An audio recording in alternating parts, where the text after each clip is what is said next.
샬롬.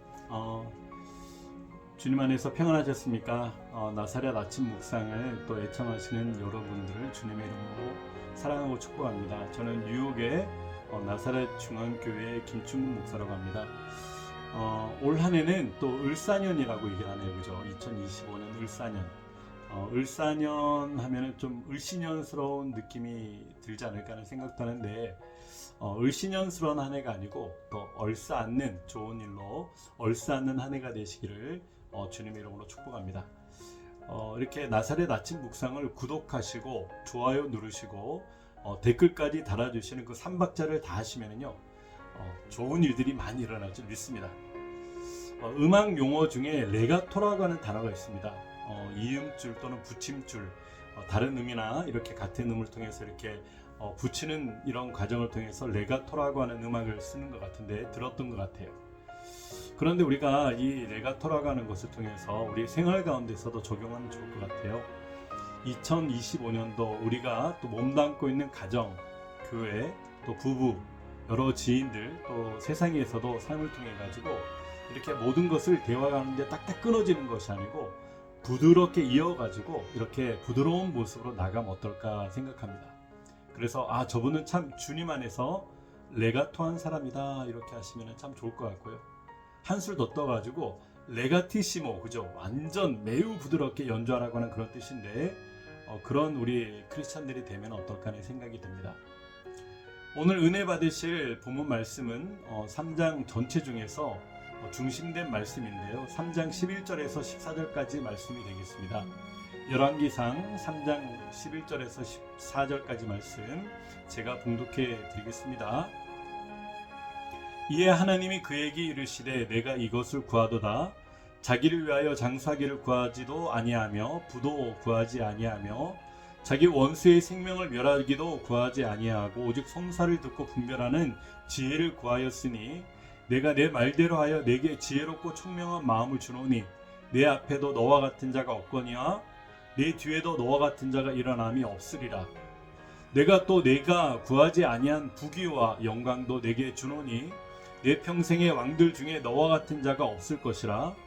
내가 만일 내 아버지 다윗이 행함같이 내 길로 행하며 내 법도와 명령을 지키면 내가 또 내 길을 길게 하리라. 오늘 주제가 솔로몬의 지혜로운 판결이라고 하는 그런 말씀인데, 이 1천번제를 통해 가지고 보면은요, 진짜 단순히 많은 재물만 드린 것에 국한되는 것이 아니고 이 솔로몬의 마음속 깊은 곳에서 우러나온 헌신과 감사의 표현이 아니었는가 하는 생각을 해봅니다. 재물의 수는 그가 하나님께 드릴 수 있는 최대한의 것을 나타내는 것을 이렇게 본문에서 얘기하고 있는 것 같아요. 1천번제를 드리면서 솔로몬은 자신이 왕으로서 가질 수 있는 모든 것보다 하나님을 먼저 더 우선시하고 하나님의 뜻을 구하는 마음이 드러나는 것을 볼 수가 있는데, 하나님께서 내가 무엇을 구하느냐 이렇게 말씀하니까 지혜를 주옵소서, 하나님의 나라를 잘 다스릴 수 있는 지혜를 주옵소서라고 요청을 했고, 그 요청을 하나님께서는 기쁘게 받아들여서 그에게 지혜뿐만 아니고 부와 명예도 그에게 함께 주셨으면서, 우리 교회에 K 형제가 있는데 K 형제님은 아버님을 중학교 때 일찍 여의었습니다. 어머님과 함께 살고 있는데 형편이 어려워서 같이 살지 못하고 서로 갈라져서 살고 있었음에도 불구하고 어머님은 아들을 생각하는 그 마음이 늘 가득했습니다. 그래서 아들이 정신병력이 있었고 자꾸 어둠의 세력들이 귀에다가 속삭이는 소리를 통해서 살 수가 없는 그런 지경 가운데 힘들게 버티고 있었고요. 어머니 또한 육신의 또 질병을 통해서 여러 가지 일도 제대로 할 수 없는 그런 환경이 진행되었던 거죠. 제가 하나님께 전적으로 기도를 드리는 것이, 하나님의 인도하심을 받는 것이 완전할 것 같다. 그래서 기도를 제안했을 때 그분은 1천번제를 통해 가지고 기도를 드리게 되었던 것입니다.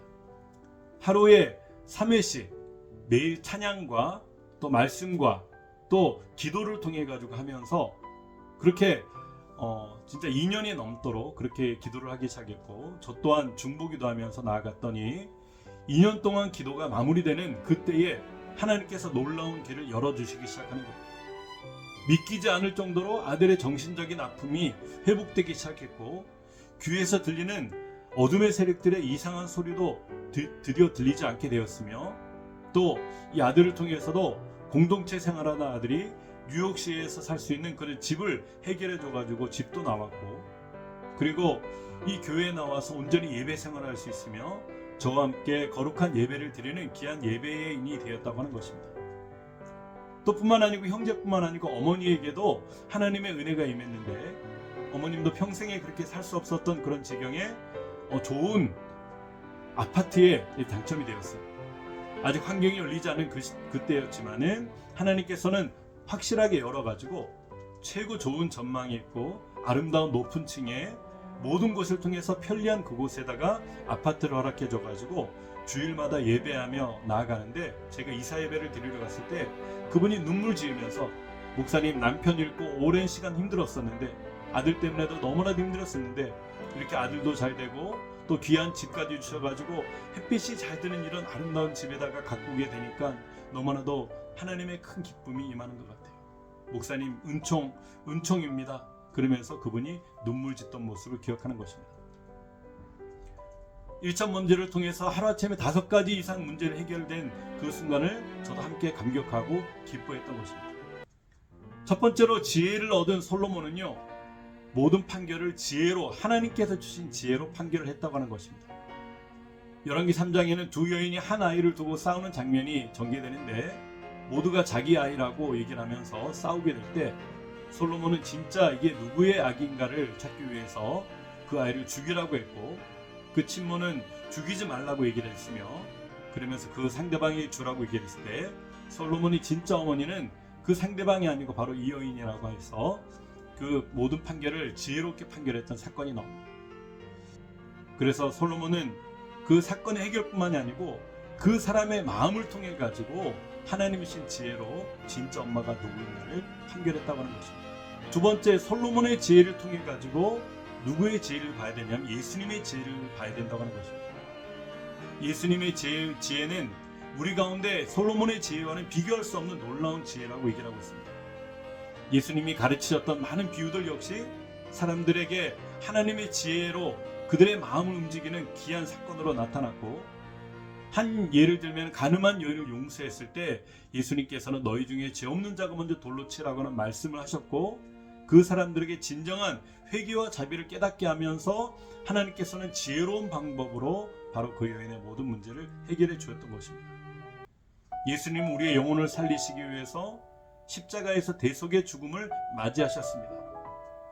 예수님의 지혜는 단순히 문제를 해결하는 것뿐만이 아니고 우리의 근본적인 죄 문제를 해결하고 하나님과의 관계를 회복시키는 길을 열었고, 그 다음에 하나님의 뜻을 온전히 이 세상에서 성취하기 위해서 이 땅에 오셨다고 하는 것입니다.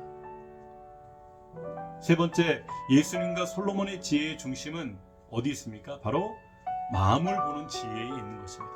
가정생활, 그리고 교회생활, 학교생활, 사회생활의 모든 성공은요 어디에 있습니까? 바로 그들의 마음을 보는 것에 달려있다고 하는 것입니다. 오늘 우리가 살펴본 솔로몬의 지혜로운 판결은 예수 그리스도의 지혜의 그림자에 불과한 것입니다. 예수님은 우리가 어떻게 살아야 될지, 어떻게 이 세상을 헤쳐나가야 될지를 정확하게 말씀하고 계신 것이 바로 예수님의 지혜인 것입니다. 우리는 새롭게 시작된 2005년도를 통해 가지고 내 지식과 경험이 아닌 하나님이 주시는 지혜, 예수님의 그 지혜를 본받아서 험난한 세상의 믿음으로 승리하는 여러분들이 되시기를 주님의 이름으로 축복합니다. 그리고 새해 복 많이 받으시고 또 많이 누리시고 많이 나누시면서 올 한 해 귀한 열매가 주렁주렁 맺히게 되시기를 주님의 이름으로 축복합니다. 아멘. 할렐루야.